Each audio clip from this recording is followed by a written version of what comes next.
Welcome back. This is By the Book, and we're your married relationship coaches. I'm Cent. I'm Sil. And today we're talking about Ready to Love, Season 7, Episode 3.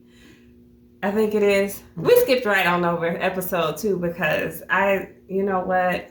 I was annoyed. They added people. Yeah. I was already happy that they didn't have that many people. They didn't have nerve enough to bring 4 new people on for us to try to navigate. And I think between that and Fabrice,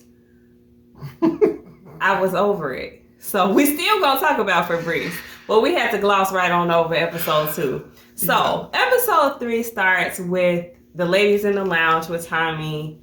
They're in control of who gets eliminated this week. Tommy tasked them to open up, take the guys out on dates and open up, share something that they wouldn't ordinarily share this early on in the relationship. And so we saw some of them get to do it. Some of the dates made sense to me. Some of them didn't. So we can talk a little bit about that. But the first date that we saw was Sue-Ann and Mercedes taking out Mark Anthony and Blake. Yeah. Mark Anthony is one of the new guys.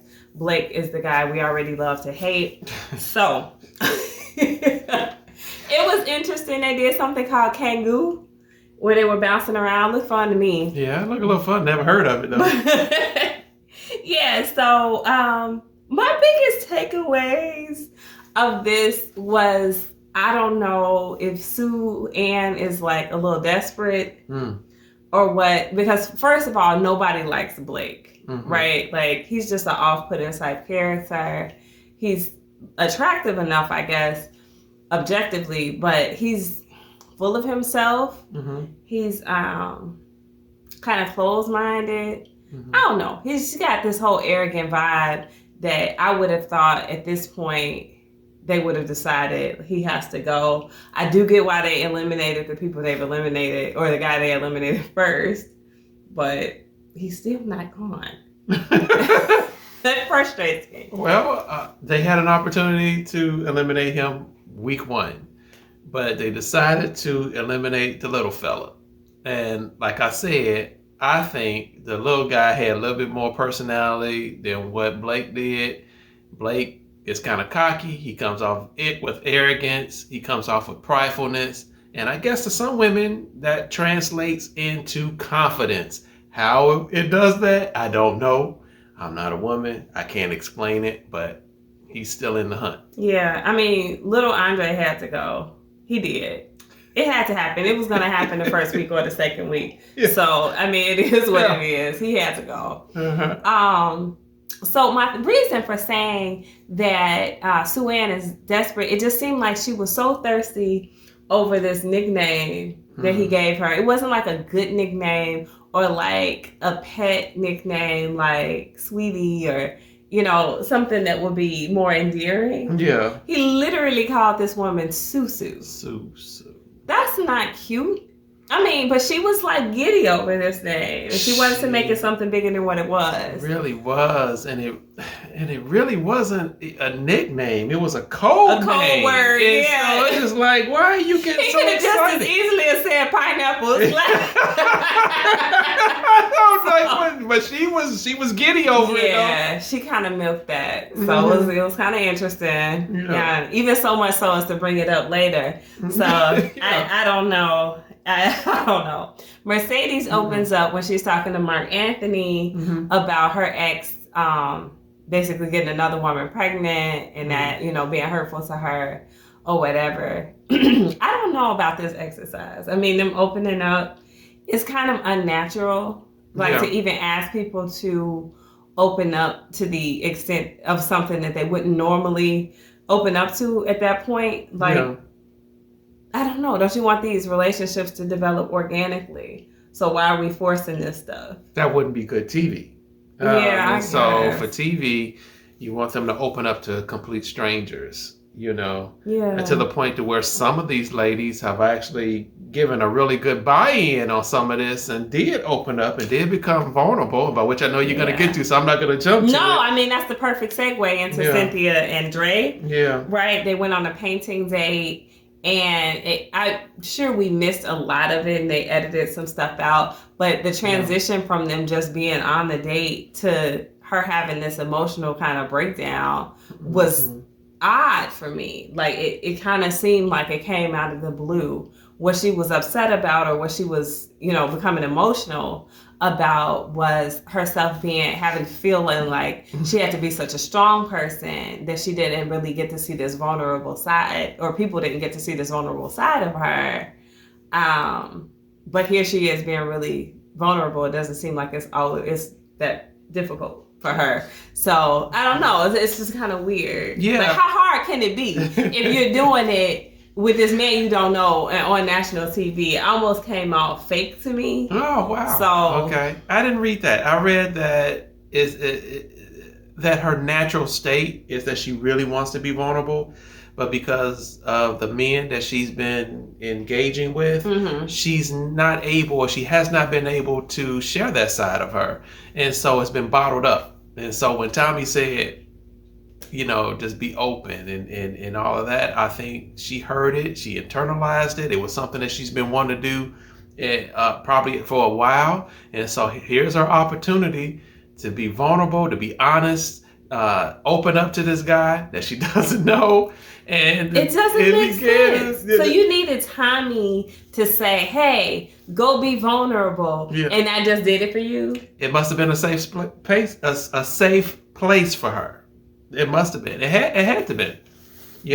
There's other people there. There's cameras there. She's on a show. And it maybe to her, it was also proven to herself, you still can be vulnerable. You can still be open. And there it was for the whole world to see.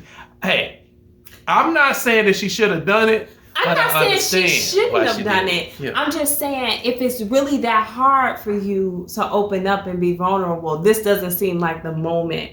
It seems like you could have that conversation, without breaking and crying with him. Like, you could be like, you know what? I do have a tough exterior, and here's why. Yeah. And it's very difficult for me to get to this point of really opening up. And talk about it very matter-of-factly, but where are all these tears coming from? Yeah. I don't know. It just didn't ring true to me, but I'm sure many people will have a different interpretation of it. It's just a little odd. It's odd, but also he had not earned that position that she gave him, or that Tommy influenced her to give him. He hasn't earned it. Why are you crying in front of a man you don't know?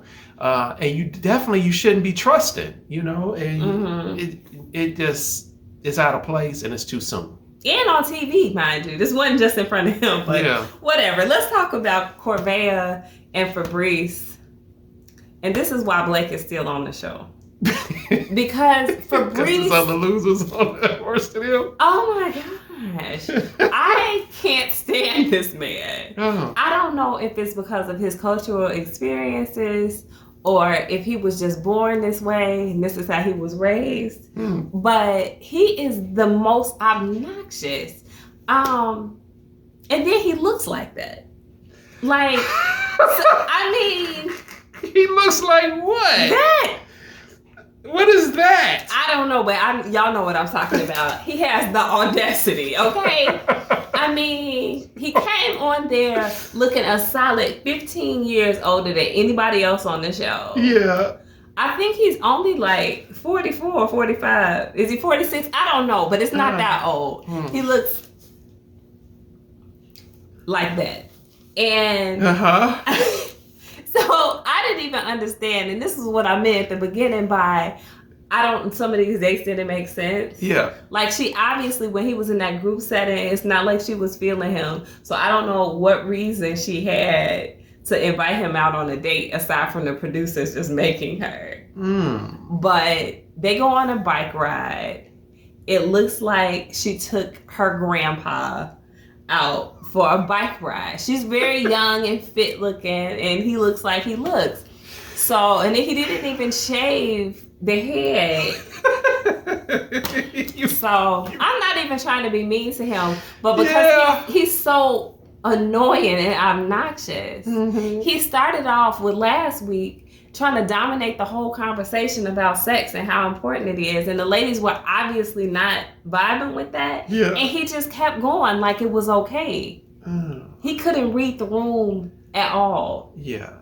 Okay. Well, I think the reason why, if they didn't make her take this date, the reason why I think she possibly could have engineered this whole thing is because I do think she is after someone who's established. She wants to be spoiled, and most likely that's going to come from someone who's older and is established. He has multiple businesses, sound like, and he sound like he's comfortable. So I think that was probably appealing for her. And so if they didn't make her do it, I can see why that's the reason why she did it. I don't think that she has a baseline attraction for him, though. So I think it would have been very difficult unless she was like really okay with a sugar daddy type situation. I don't see her really taking him seriously. But I mean, if she was even trying to take him seriously, he made it impossible. He was extremely condescending to her. He was very insulting. He told her that he understood her more than she could know because his first love was Puerto Rican. Yeah. Like, what? Yeah. I mean, and then he goes on to say, if I look like you, I would be exactly like you. Yeah. Like, insinuating that she's a gold digger.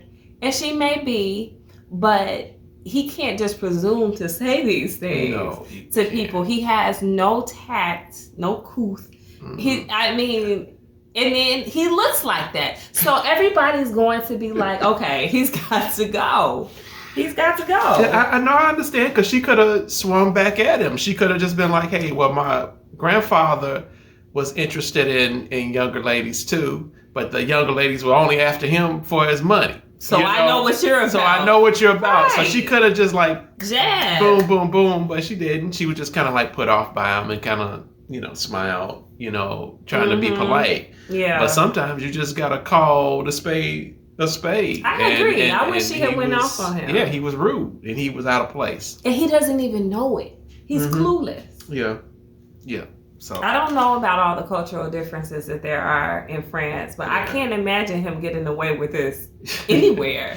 In any developed country. Like, I mean, who's taking this type of treatment? Yeah, well, for somebody whose name is Febreze, he's not too fresh. he's this guy's pretty doggone stale. Oh my God. Yeah, well, go on. What's going on? All right, so Marcia and Morgan took out Lyndon and Tony. All right, Lyndon to me is a little awkward socially. Now, I did hear Corvea say she said he was a player, wasn't it? I didn't see him, I didn't read him as being a player. I just see him as being a little bit socially awkward, and it looks super awkward when Marcia had to turn down his attempt to kiss her. She was telling him to take the opportunity because he started talking about other things, and she was like, what's important is that I'm here with you. I'm attracted to you. Yeah. So just take this opportunity. And he's like, can I take the opportunity? Yeah. No! Gosh, where did you come from? What are you doing? Who raised you? Yeah, I don't know. I've been kind of bouncing back and forth. Did she kind of like let him down in a decent way? She thought she did. Or, because it did look like he was like contagious or something. She's like, what are you doing? Yeah. And so, but hey, from the other side of it, I think a lot of men kind of struggle in the communication and in the vulnerability kind of like category. Yeah. Letting a woman know what's up front, what he's about, what he's intending to do. Those are things in areas where men struggle. What men do not struggle is in the physicality of it. And so if she's saying, hey, take your opportunity, his mind is automatically, let me do something. Not talking, but I got to show. He wasn't I got to put it out there. Listening, though. You got to use those listening ears. Like, she was talking about, like, enjoying that moment. And he heard whatever he wanted to hear. Yeah. He say smooches. Yeah. He's ready to I don't know. And I'm not surprised that she would recoil from that in a way, because if that's not where you were going with it, not where you were thinking, how else do you swerve that? I guess kind of like what she did. There's nothing else to do. Yeah, because you would have sworn the man had leprosy or something because she... It wasn't that bad. No, the look on her face said it all. It was just like, I don't know what that was. Come on, y'all saw it. A lesson in reading the room. That's what they need. So for Morgan, her opening up was that she had never been in love. Now, we know she's 38. Yes. And does that sound an alarm for you as a man? In today's climate, yeah, it would. If you because the way we're engineered right now is to have relationship upon relationship until finally we find the right person and then we get married, hopefully. And so by 38, I would imagine that she's had at least one, maybe several relationships. And you mean to tell me after going through the whole dating process, possibly boyfriend, girlfriend, possibly a committed relationship, feelings haven't developed. So I don't know. That says something to me. Yeah. Red flag, possibly. Maybe she's been saving all her love. I don't know. My question would have been, instead of him kind of like saying in a confessional or whatever, that it was that could have been a red flag for him. I think he should have dug a little bit deeper. Yeah. Why? What is it? Is it him? Was it the guys? Was it you? What was the circumstances? I think that should have been a little bit more conversation going on with that. Yeah, I agree with that. So we moved on to Jeffrey and Demario. I like her name. I just think that's a cool name. I've never heard of Jeffrey as a unisex name, so that was just kind of different for me. But I digress. Okay. Anyway, the horseback riding that they did was laughable. Because she took him horseback riding. Yeah. Right? Now, this is a big dude. Yeah. So they had to make sure his pony was strong. And then she's riding this horse and she looks so uncomfortable, like he made her go horseback riding. And she's like, this is my thing. I grew up doing this. And I'm like, I mean, maybe it's probably been a very long time since she's ridden a horse. And clearly it's not like riding a bike. Because she looked very uncomfortable with it. Yeah, well, for someone who's done it before, she didn't even have the right clothes on. She looked like she was going to go work out, except for the cowboy hat. Everything else said, kind of like going to the fitness club, possibly. I mean, what are you supposed to wear? I don't horseback ride, so I don't know what you're supposed to wear. Boots. She didn't have any. Well, I mean, at least she didn't wear rain boots he did have on some galoshes, but how many brothers do you know that got cowboy boots or something like that? I don't know. I don't know any. I know no brother that sports cowboy boots. He should have bought some just for this date. He ain't going back. he gonna waste this money for it. This is a one-time ready to love deal, and he was just like, I want it out. I ain't going back.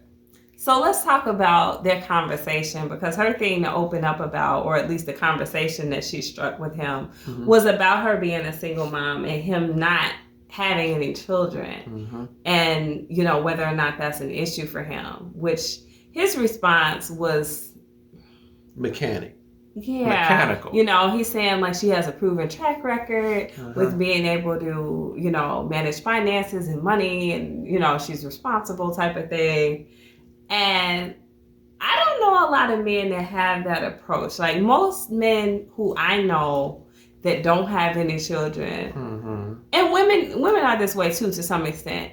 They don't really want to deal with somebody who has a child, let alone multiple children, because they're not used to it. It's just a different lifestyle that you live when you have a child versus when you do not. Yeah. So I don't know how genuine he is with that, and I don't know whether or not she's truly judging him for what he means versus just what's coming out of his mouth. Exactly. I think it was very mechanical. I thought he said the right thing at the right time. And did he really feel that?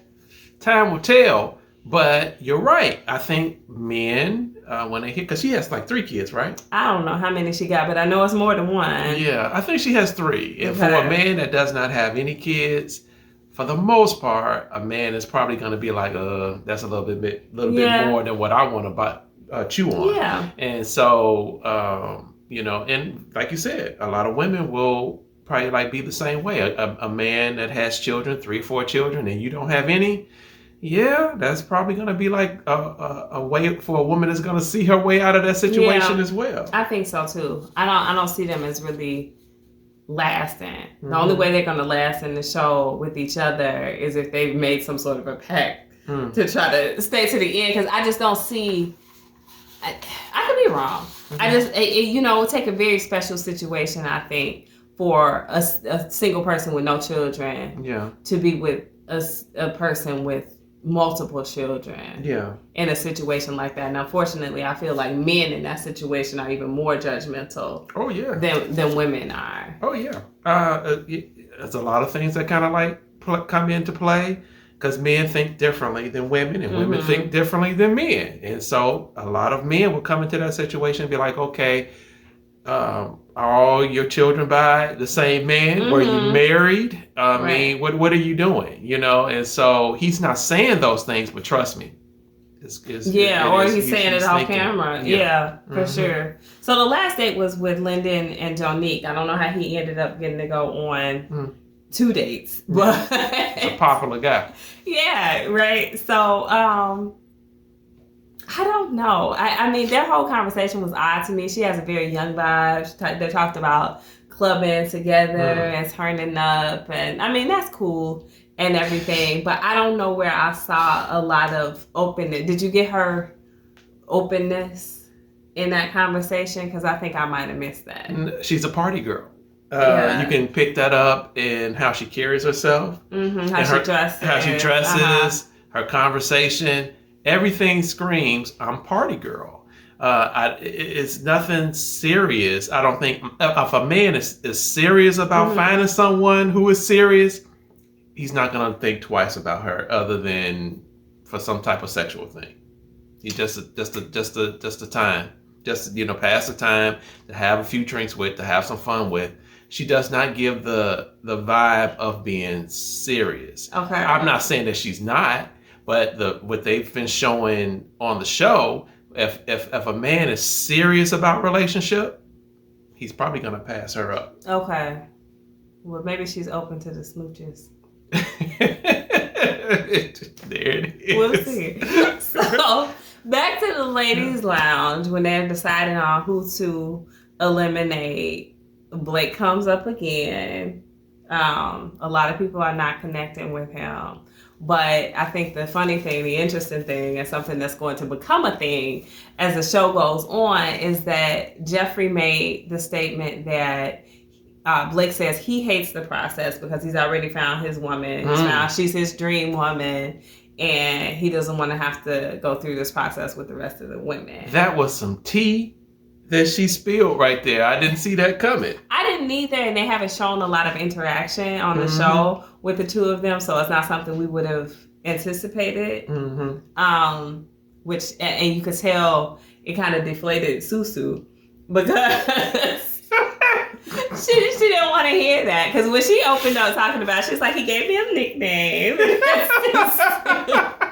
So Susu was a little sad when she heard Jeffrey say that. That made her feel some type of way. And then, of course, the women talked about Fabrice. And one of the big things was how much he talked about sex in the group conversation and how he should know better. Corvea shared her experience with him on her date. So that was a problem. Susu takes Blake out to kind of break the news to him in terms of him being in the bottom again. And she does divulge that Jeffrey said that he said she was his pick, which he denies. Now the giant question is, did he tell her that or didn't he? That is the question that's on the table. Yeah. My gut feeling and my gut thought is that he possibly did not tell her. Do I have anything to back that up? Not really. Not really. It's just it's really a gut feeling, and I need receipts. I need to hear. I need to either hear it. Give me the transcripts. Give me something that is gonna back up that allegation, because I'm not. First of all, let me give you the disclaimer. I am definitely not a Blake fan, so I'm not gonna take up for him. Mm-hmm. And so by that. Yeah, anything can fly out of his mouth, but I don't want to attribute it just from hearsay that he said it. He seems like he has quite a bit of ego to say something like that. For me, first of all, that's one of my things. It makes it a little bit less than believable. However, this man is here to run game. Okay. On these women. Do I think he's running game? Absolutely. And I think at this point, he's got enough ego to where he doesn't want to go home early. Okay. Like he wants to make it in the show. Yeah. So what did he think he needed to say to stay on the show? Now, did he go so far as to say that's his dream woman and all of this? I don't know. But you know how people have a way of embellishing. They hear a little bit more of what they want to hear. Yeah. So I do think that he may have given her the vibe that she was his front runner. And maybe she ran away with that. I can't wait to see that confrontation, because it looks like from the previews they are going to sit down and have that conversation. Yeah. At least the three of them being present. So it should be interesting to see. I think I'll be able to read who's the truth teller in that situation. I think that'll be a little bit more obvious. Yeah, but what about the whole him being controlling? Do you get that vibe? I don't know. I could see that he would be controlling if he were in a relationship with someone. Yeah, but with her at this stage, talking about, how long are you going to be out with this guy? Hurry up and get home, whatever the case may be. Okay, so no, but I believe he might say stuff like that, but I don't think it's actually being controlling. I think it's being manipulative, which is a little bit of a difference. Like he's trying to make her feel like she is actually his front runner.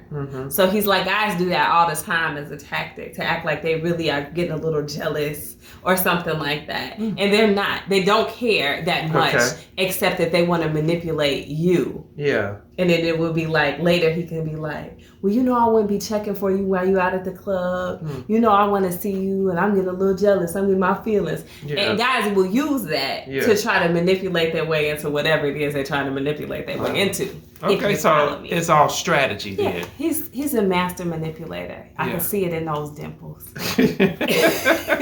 Wow. Okay. So when Marcia took Fabrice for his date to eliminate him, immediately he's talking about her cleavage. And he can't let it go. The whole reason why you on the chopping block, bro. And everything that she's trying to tell him, like advice-wise, he's defensive about. He's very much deflecting and saying, well, what did he say? People in France are more mature. Yes. And they're more open and they're more mature. This is an immaturity thing, et cetera, et cetera. So the thing is, he had to go. We couldn't even get rid of Blake this time because Fabrice really had to go. Yeah. There was nothing redeeming about this man. I don't know how he made the cut to get on the show. Like, where did y'all find him? What rock? Please return him to underneath that rock. Hey, I have no defense for Blake. I have none for Fabrice. He's older. He should know better. I don't care what culture you're used to. You're here now. You need to learn the culture here. You need to learn what's correct in this society. And so when a woman or man, whoever is trying to instruct you on this is how we do it over here, maybe you need to zip it and begin to listen. Because, bruh, you off the rails. He was so out of pocket, it wasn't even funny. So anyway, that's our recap of Love is Blind, Season 7, Episode 3. Let us know your thoughts on this one. Are you glad Fabrice got eliminated, or were you ready for old Blake to get the chop? 6 on one hand, half a dozen on the other. Both of them, Who's the worst of the two? I don't know who's worse, but we're more used to dealing with people like Blake. And then he's a little easier on the eyes, to be honest. Let's just be fair. So I think that's why Fabrice had to go. See, what want to be? Drop those comments below, guys. Let us know your thoughts. Like, share, and subscribe. We'll talk to you soon. Bye.